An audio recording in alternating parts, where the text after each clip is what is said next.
Welcome to the Pulse with Peter B. I'm your host, Peter Biancamano, and we are live from Hudson Media Group's North Bergen studio and live on Comcast Channel 190. Thank you for joining us every week for your weekly one-stop shop for sports picks, politics and government chatter, and even some neighborhood restaurant reviews. Instead of going to 3 different channels, you can come here every week for the Pulse on everything you need to know. And why don't we begin with our Picks with Peter B segment.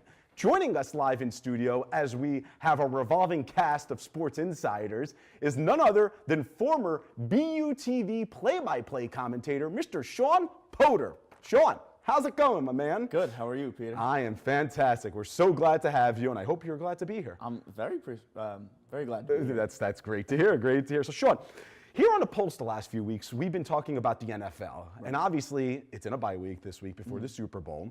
So why don't we cover some of our local teams in the other major sports? We'll take a little bit of a break on the NFL, right Sounds or good to wrong? me. And why don't we start with the Major League Baseball, which of course is in the off season, but of course there's really never an off season, correct, Sean? I mean, it's insane. And why don't we start with those New York Mets? The Metropolitans, as they like to say it. You know, people are saying that they have some great depth in the infield, that they added some great depth in the infield in the offseason, but not so much in any other position. But when you look at their additions, they've added players such as Cano, Ramos, Davis, Lowry, Braxton, Familia, Diaz. It looks like they're picking up people across the board. Would you agree?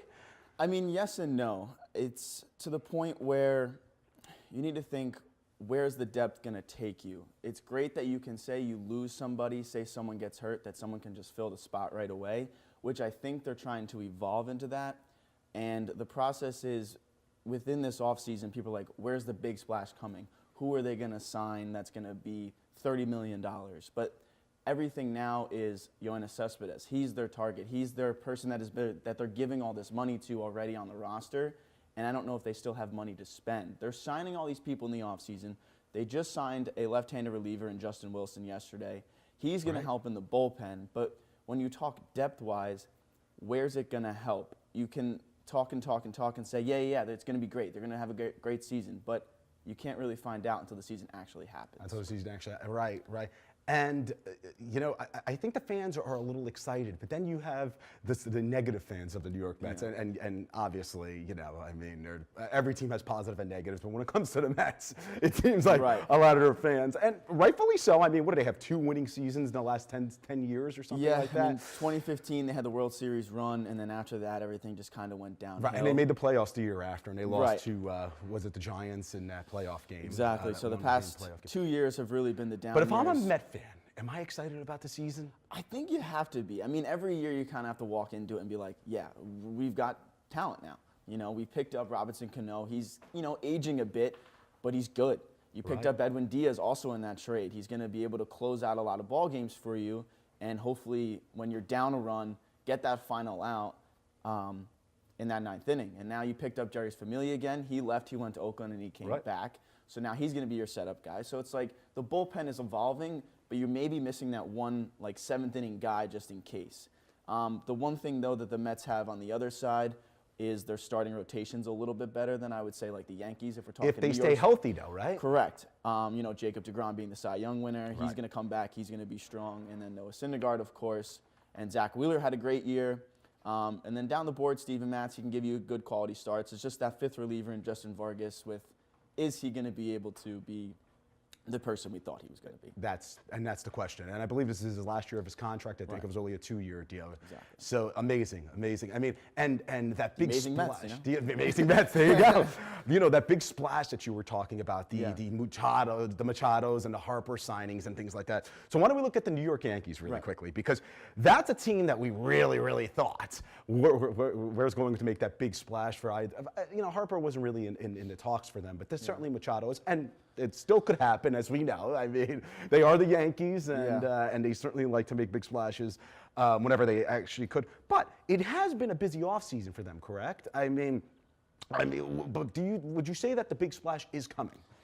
People want to say that it is. People still believe that a Harper Machado is coming to the Bronx. And with it about to be February, why hasn't either of those two signed anywhere? There's a lot of chatter that they have mystery teams and that they have deals coming from Chicago White Sox and this and that. But if they were going to sign, they would have signed already. So there's got to be something where the money's not adding up, the years aren't adding up, or they're both not adding up. They're not getting what they want, and they're getting too picky, and they're getting too gritty with what they want. I mean, is the big splash going to come? I don't know. I feel like it would have happened already. So I feel like elsewhere they're going to sign somewhere. I mean, everybody says, oh, they love to play in the Bronx. They want to play in New York, and they want to put on pinstripes. And I don't disagree. But also, it's the bottom line. I mean, right or wrong. I mean, yeah, they love to play in New York, and they know that the Yankees usually spend more than, I was looking at a stat, by the way, not to go back to the Mets, but the Mets are, about $137 million below the luxury tax line, which is just unbelievable, correct? Yeah, MLB's got that weird scenarios where spending money can also be, like, okay, you know what I mean? You want to spend it, go spend it. But it's also the sport that can spend the most money. They give a lot of players probably the most money between the big four sports and everything. So, I mean, the Yankees, they've picked up a lot of depth. Their bullpen is incredible now. They picked up Adam Ottavino, but the starting rotation is probably their weakest point, and that's probably still.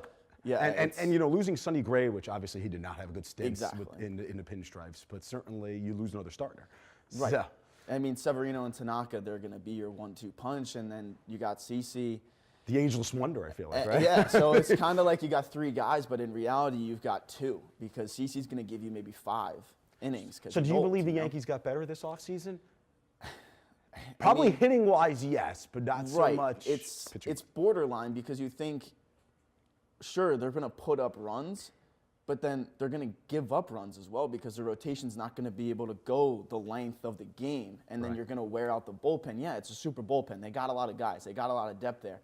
But not every week, every day that they're going to give you 5 innings from the bullpen. That's 100%. Now I'm going to put your back along the brick wall here. I really am.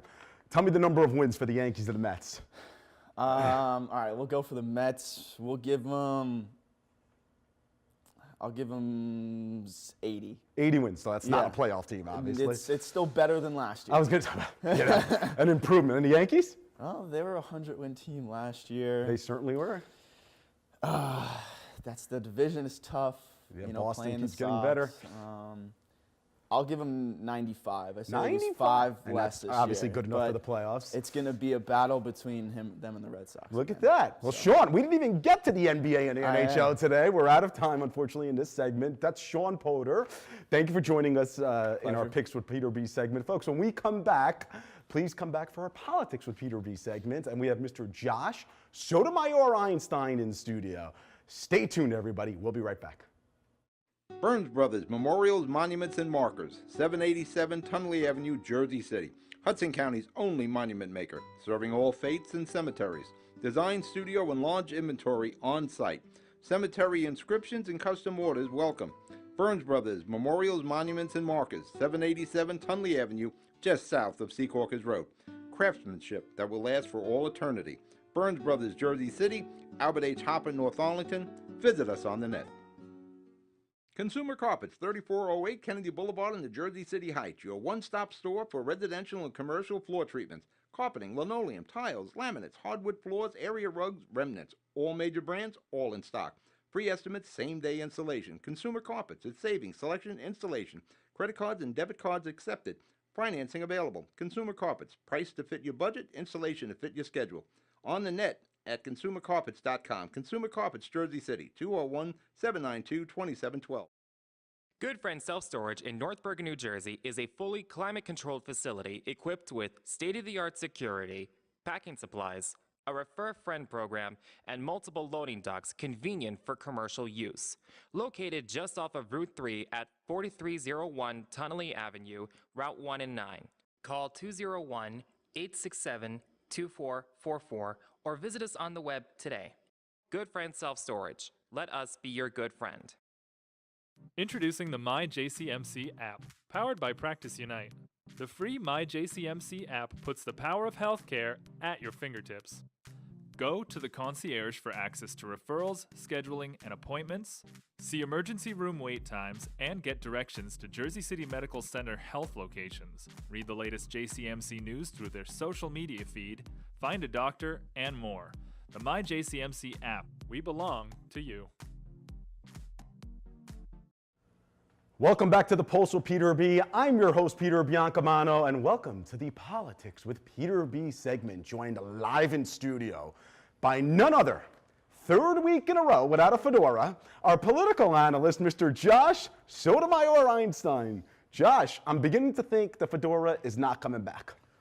When I need a haircut, the hat will go back. The hat will come back. Okay, well, let's hope you don't need a haircut, because we kind of like this look. We really do.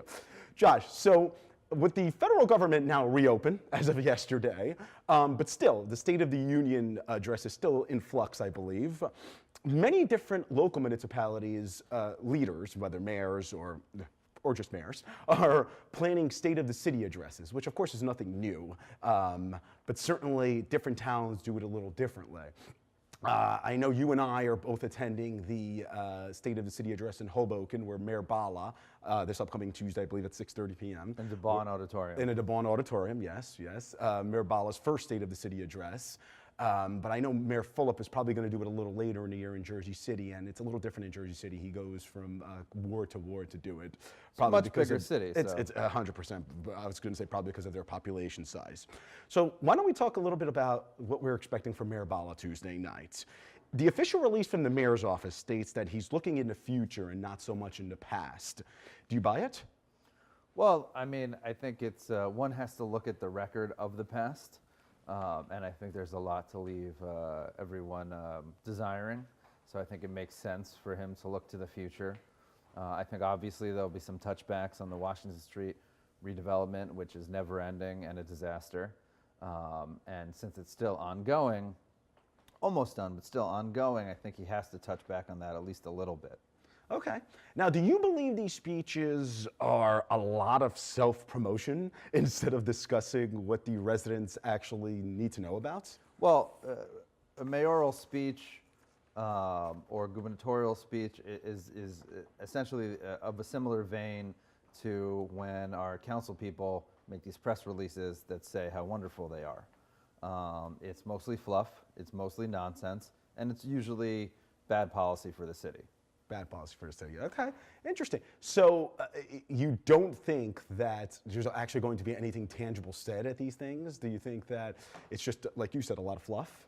It'll be mostly fluff. I think the concrete thing that'll be said will probably be about the rebuild by design, Right. and at the beginning of how that rollout is going to begin.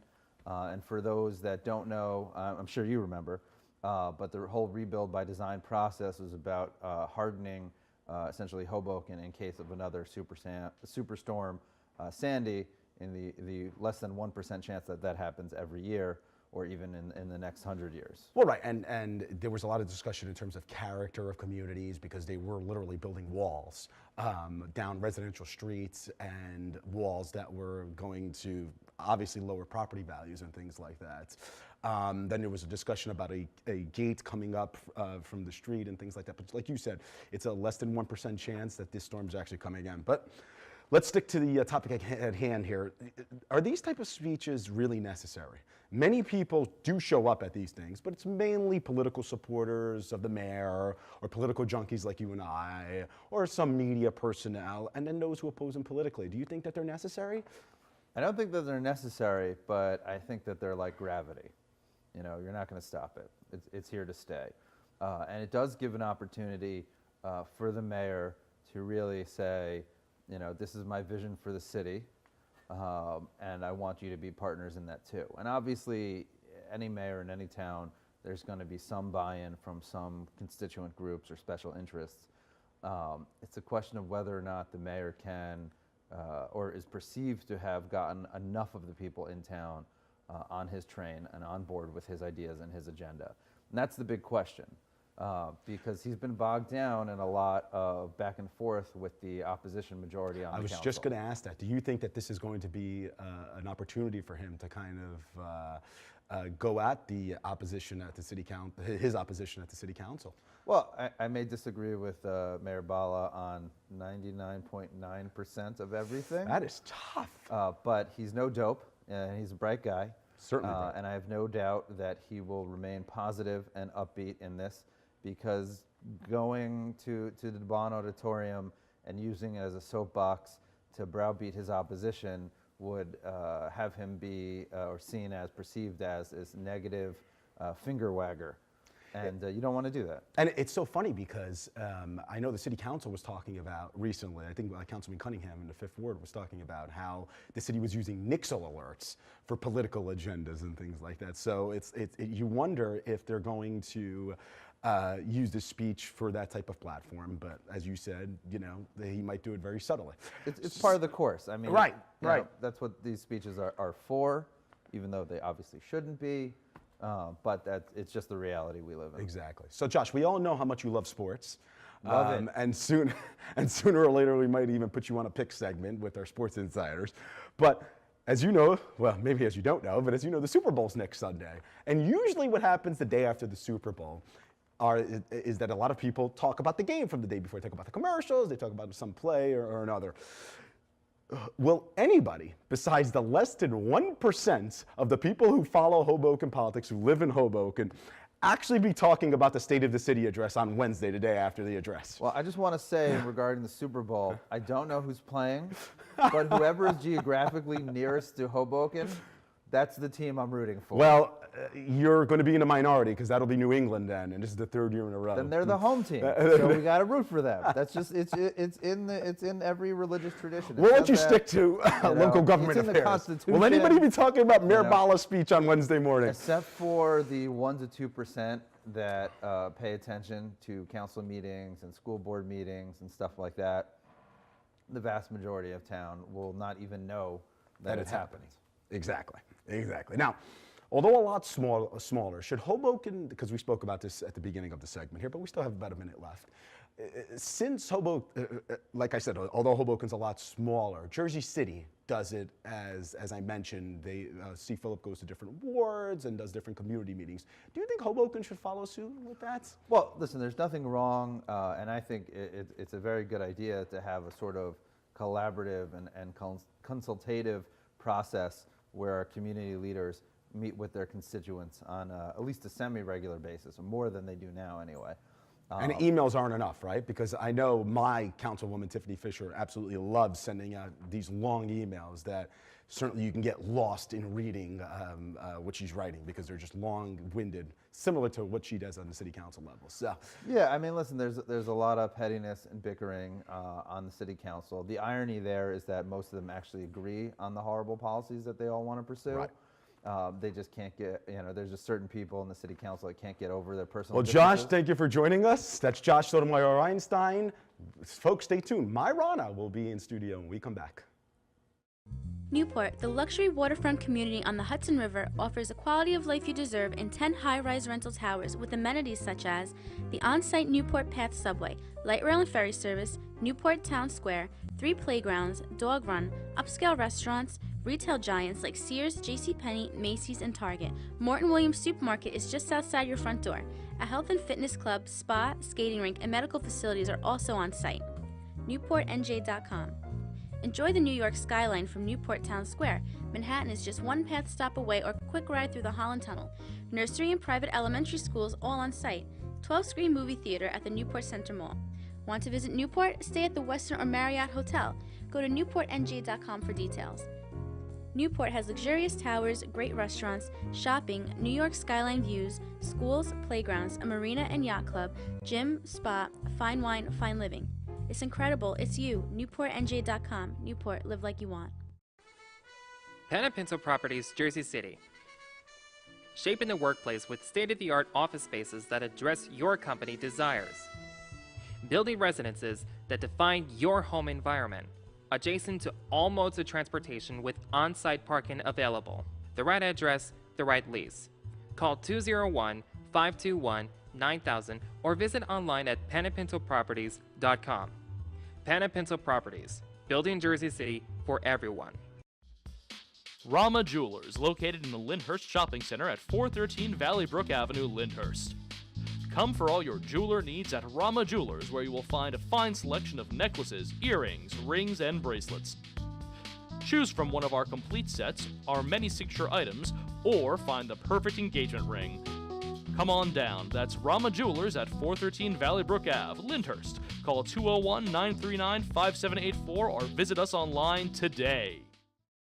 Welcome back to the Pulse of Peter B, and welcome to our Places with Peter B segment, joined live in studio by Miss Mai Rana of MyGoodies.com. Mai, how are you today? I'm good. I'm cold again this weekend, but it's cold. nice and cozy. It's cozy in the studio. I like to hear that. I like to hear that a lot. And today, you're going to be reviewing Les Côtes, which is located at 199 Warren Street in Jersey City. So it's an exciting place. I know I'm excited about this review. I know you're excited about all the reviews you provide and usually make us hungry.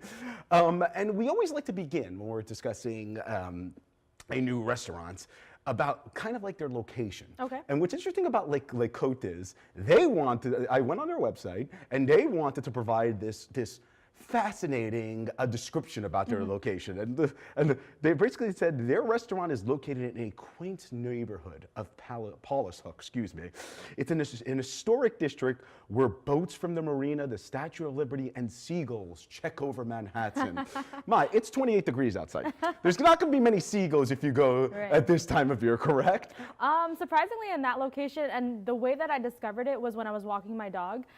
In that little area, there's the Colgate clock, and sometimes I find swans there. So I would agree. How cool. Yeah, I would agree that that area is very different. It almost feels like you're not in Jersey City, but it is surrounded by apartment buildings. It is off of the grid when it comes to Jersey City restaurants, away from kind of where that strip is, right by the PATH station. Yeah, that's awesome. Yeah. And that area is just beautiful. It really is, is. it So is. I know I kind of was teasing them about their description, but I was just laughing because I'm like, certainly, is this going to get people in the restaurant or food? I mean, it's not directly on the water where you can see the Statue of Liberty and the actual waterfront, but it is in the area.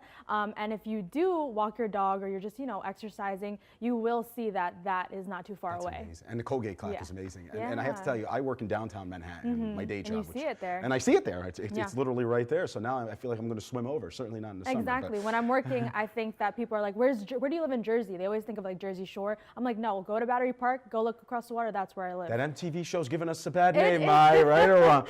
Anyway, so they describe themselves, their food at least, as offering fresh ingredients cooked with love, sun, aromatic herbs, and authentic recipes. That's a lot of action words, wouldn't you say? I think just when I was researching it, it really got me fascinated the way they were describing the food, and I think they kind of lure people in by just, describing what is on their menu, and it really caught my attention because this is a recently opened restaurant just last spring. So I believe it was Presto's before it opened up, but I've never been there, and this is my first time. But when I posted it up on my Instagram stories, a lot of people were like, hey, did you like it? Did you not?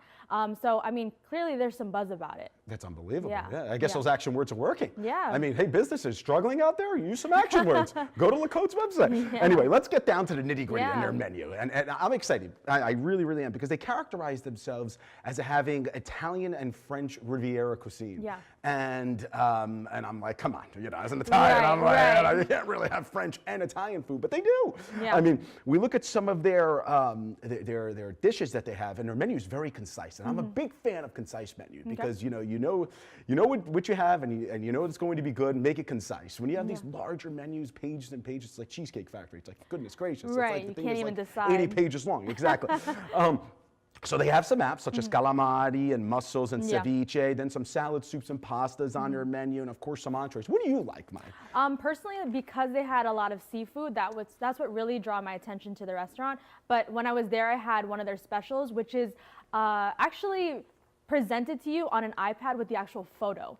So if you think that reading through the specials, or actually listening through the specials, will make you even more confused as to what you want, when you can actually visibly see what the dish looks like, it's even harder to decide. So when I was there, I did see that they had mussels, they had the calamari, and I was like, you know what, I've had that already, let me try something new. So they had a avocado with crab salad topped on top, and then they had arugula on the, as the base, and it was just really, really delicious. Something like fresh, light was before gonna say, we, very yeah, light, right. before we actually like jumped into having pasta in our entree. But when I go next time, I'm definitely gonna go for the mussels and the meatballs. Oh, yeah. I mean, I have to tell you, it's one of those restaurants, and we've reviewed plenty of restaurants Right, here, right. that, you know, sometimes when you look at restaurant reviews, you have, you know, the restaurant that puts up pictures, which looks a lot nicer, and then you have people who actually, the patrons that go in there and take pictures, which still look good, but Yeah, not as yeah. nice as the restaurants.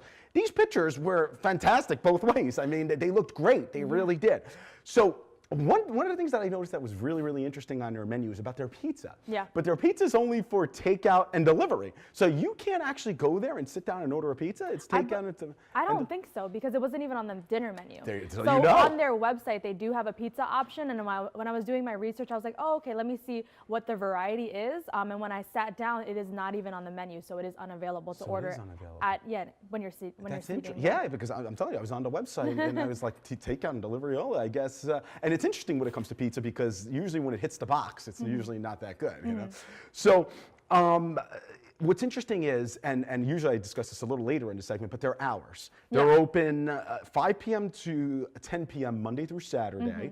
And then Saturday and Sunday, they're open from 10 a.m. to 3 p.m. And that's probably because of their brunch. Right. What do you think of their brunch menu? I have yet to go there, Right. So I can only speak about dinner, but I think that from my experience there, it is really a dinner setting. Like, it's very fresh, it's very cozy, you do feel like you're in somebody's house, but it's not really made for bigger groups. I would say no more than 4 people, because it's really, really tight. Really tight, Yeah. huh? Yeah, now that's exactly what I was going to tell you, because if you look at the ambiance there, Right. it's very European. It's like with plastic chairs and so, and it doesn't look so big, the No. space. So reservations are recommended, I'm guessing. I would definitely recommend it. There's an option too, and usually with smaller places that are new and have hype around them, they don't offer reservations, but if they do have the option, I would definitely suggest to. Yeah, Yeah. It just looks absolutely fantastic. It really does. Yeah. I mean, it's like I said, it reminds me of a place in the French or Italian Riviera. It certainly It does. doesn't feel like Jersey City at all. It does not feel like Jersey City, and I guess that's why you had all those action words with the whole Yes. Paulus Hook and all that good stuff. So Les Côtes, Yeah. and thank you for, you know, I asked for the name before the segment today instead of getting embarrassed on air. So Les Côtes is very unique in terms of their menu and their atmosphere, you know, and I can't think of another place that's similar to this. Can you? I've been to some in the area, like Abundanza. There is a Roman nose that's close to it, but I think this is more chic, more trendy. The prices are definitely like the same when it comes to Italian dishes and French dishes, because you do get a good amount of food on there. For example, I got the lasagna with, you know, a good amount of meat sauce. It was just so like delicious, and it wasn't like the type of lasagna that was too tall where you cut into it and it kind of slid all over the place.